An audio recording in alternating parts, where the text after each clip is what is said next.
Ndị be anyị ekene m unu, asị m ụtụtụ ọma, ehihie ọma, mgbede ọma, asịkwa m ka echiri ya zelu. Once again, good morning, good afternoon, good night. Depends your time and your location. You are joining us from Eastern News 24, a home of reliable news update from BIAFRA land. Alright, dịka o si aga ka gbapụ na ya ọsọ na ife were n'ụbọchị nke taa na oge adịlọ.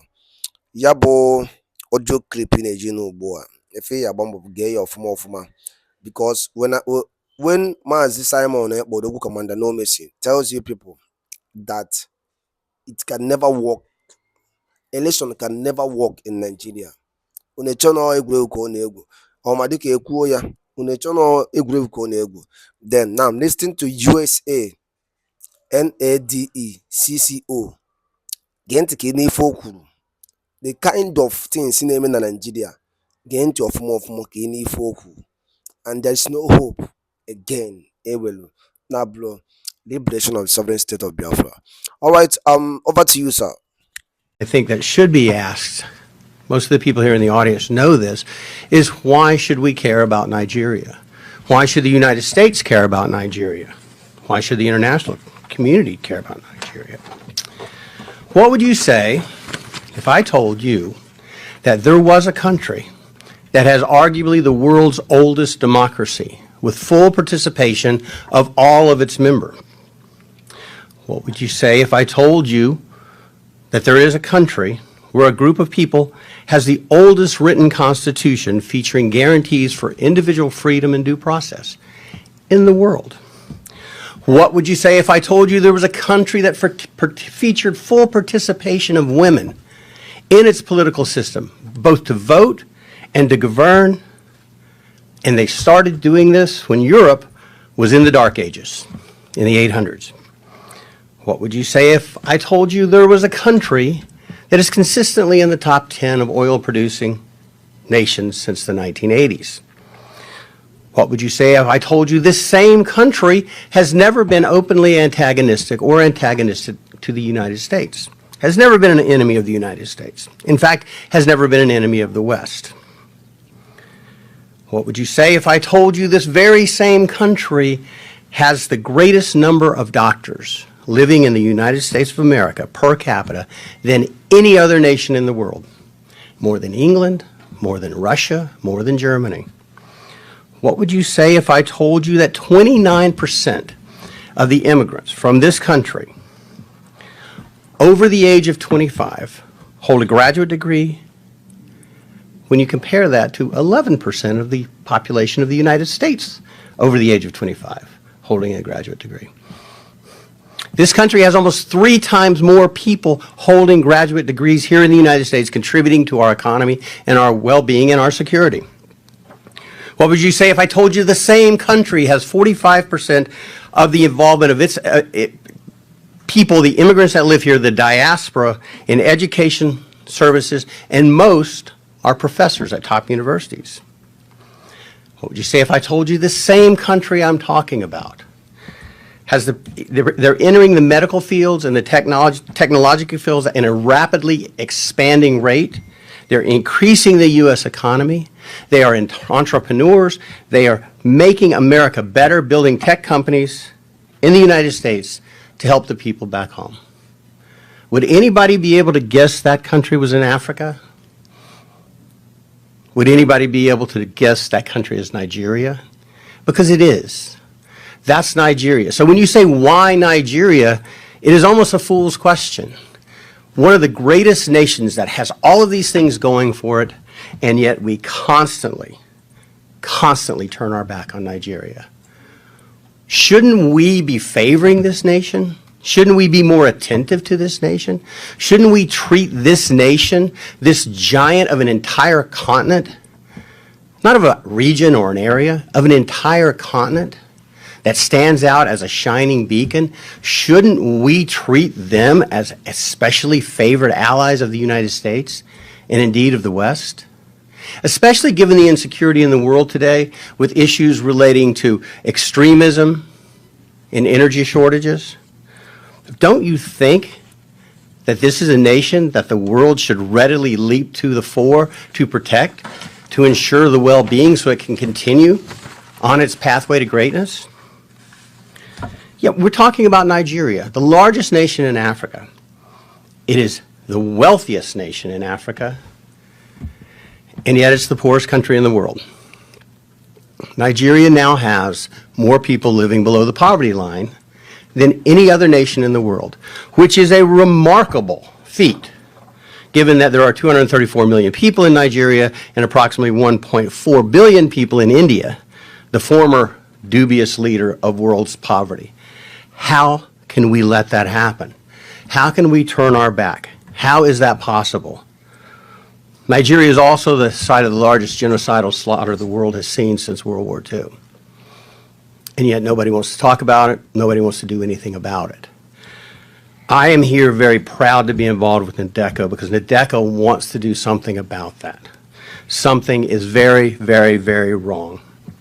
And it starts with the ability to choose your leaders in full, open, and fair elections. Nigeria has descended into a kleptocracy. And what that means is theft is the coin of the realm. Not due process, not laws, not fundamental fairness, not the pursuit of happiness, not freedom, not family, not religion, not work, not prosperity, but who can steal the most first and go back and steal some more. And that is something that I believe the Nigerian people can solve on their own, but they're going to have the help. We cannot continue to turn our back on Nigeria. The international ramifications or aspects are very clear. Article 25 of the International Convention on Civil and Political Rights, which was adopted in 1966, became law and active in 1976, was adopted by the United States in 1992 and by Nigeria, fully adopted, says that every citizen shall have the right and the opportunity, without any of the distinctions mentioned in Article 2 and without unreasonable restrictions, to take part in the conduct of public affairs directly or through freely chosen representatives, and to vote. This treaty signed by Nigeria and by the United States, and by the way, in the United States, when we sign a treaty, it becomes the law of the land with certain restrictions. So the United States has to comply with this. Nigeria has to comply with this international edict. It is as fundamental as any human right. And let me quote the UN, the Covenant 25 says, to vote and to be elected at genuine periodic elections, which shall be by universal and equal suffrage and shall be held by secret ballot, guaranteeing the free expression of the will of the electors. That's why this is important. We have a violation of international law that rises to a violation of human rights, and we all know the human rights violations that follow. And it's by a nation that we should hold in special favor, that we should hold more closely, that we should take better care of.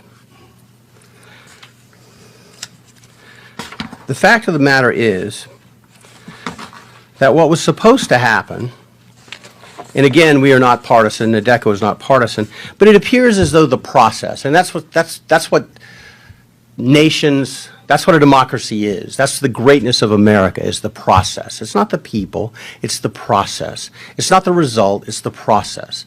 How our government works, how our elections work. And the process of this election in the 2023 Nigerian presidential elections appears to be fundamentally flawed. We believe, NDECO believes, that the February 25 to 26, 2023 election, the results, the hasty announcement of the results, are fundamentally at odds with the Nigerian election laws. And as Dr. Ogebi said very clearly, they didn't just violate rules, they violated their own laws. INEC glorified their efforts to make this the cleanest, the purest, the most transparent and fair election in Nigerian history, in African history. And yet, they violated every single fundamental tenet in every single law. They instituted the bimodal voter accreditation system. You've heard about that, the BVAS. All that is, make no mistake about it, there's a lot on the internet that seems to, people want to believe that when you voted with the BVAS, that recorded your vote and your vote was sent somewhere and it went to a server and it was tabulated and somehow Tinubu or the APC were able to hijack that electronic signal. That's not what happened. It was more pernicious than that. It was more old-fashioned than that.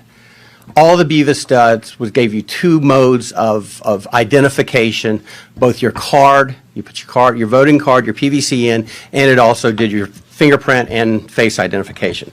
But it failed. And the reason BIAFRA was important is so that people couldn't vote more than once. Vote early, vote often. The reason it's important is so people could not vote that had fake cards. And on the issue of the PVC cards, INEC announced, this is INEC themselves, said that there were 87.2 million PVC cards collected. That was out of 93 million registered voters. So approximately 6 million people were registered. They just didn't bother to get their voting card. No one knows why. It just happens. But what's fascinating is, if you consider it true that 87.2 million people had PVC voting cards and could have voted,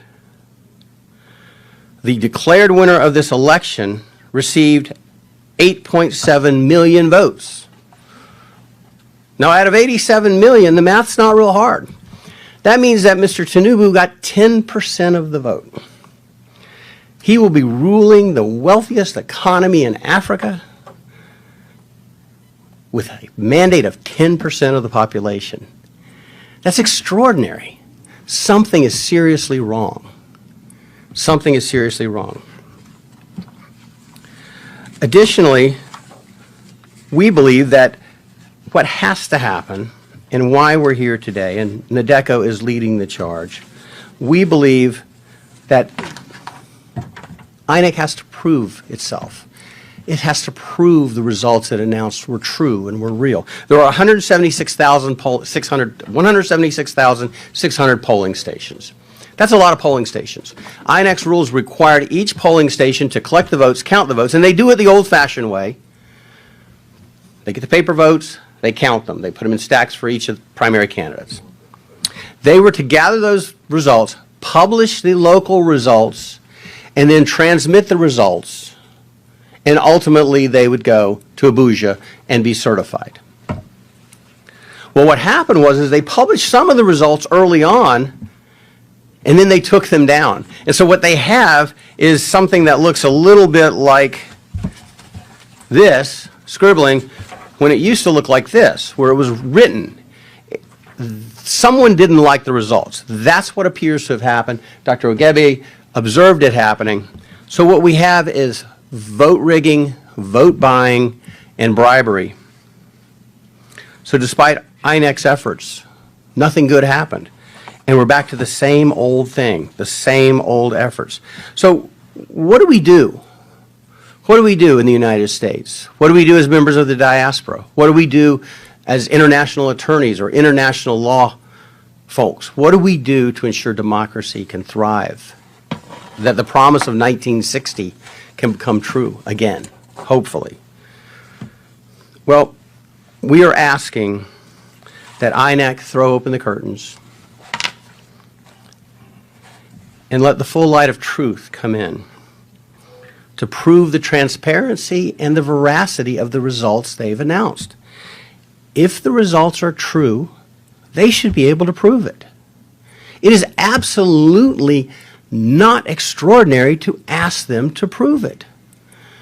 Show me your math. We've all gone to school. Show me your math. You've got a number. Show me how you got to that number. Prove what you did. There can be no debate that the initial investigations indicate that they were savaged. The rules were savaged. The rights of the electorate were savaged. It was polluted by blatant and widespread corruption. And as Dr. Lloyd said, the four horsemen of democracy's doom, bribery, intimidation, insecurity, and vote rigging, appeared to trot and run roughshod all over the nation. They were harnessed to skew the results. We, NADECO, call upon the people of Nigeria to act peacefully, but to demand that proof be provided to them, that INEC prove the results they've announced. We also call upon the international community to join together with the Nigerian judiciary in a concerted effort to condemn and set aside the hastily announced results and instead proceed with the solemn seriousness this deserves. Again, one of the world's great nations is at peril here, continues to be at peril here. We need to make sure we don't continue to turn our back on Nigeria. And what we're asking for is very simple. Prove to us. Prove. Nadeko says prove to us that if there is a Nigeria and there is a democracy in Nigeria, that it was arrived at lawfully and in accordance with the rule of law. The continuation of power by the ruling party is a wholesale disenfranchisement of Nigeria without more. That is little more than a dictatorship. And it's a new dictatorship. But it is nonetheless a dictatorship because it's imposed apparently against the will of the people. And we believe the will of the people of Nigeria must be preserved, it must be sanctified, and it must be held with the most solemn of regard. This event is designed to lead a global call to action, to address INEC's duplicity, and to make sure that the truth is told, and that what happened is exposed, and the next steps can be taken. And I, for one, I know there was a lot of skepticism. I've appeared in this, well, a few rooms over a few years ago on the Uzodimma issue. I was involved in drafting briefs that were filed there. The Nigerian judiciary cannot always be relied on to do the right thing in elections. But I take a little bit of hope. You've got to be an optimist. You have to be an optimist. Because your faith in God and your love for your country and your love for your family, you got to be an optimist. The Nigerian judiciary showed us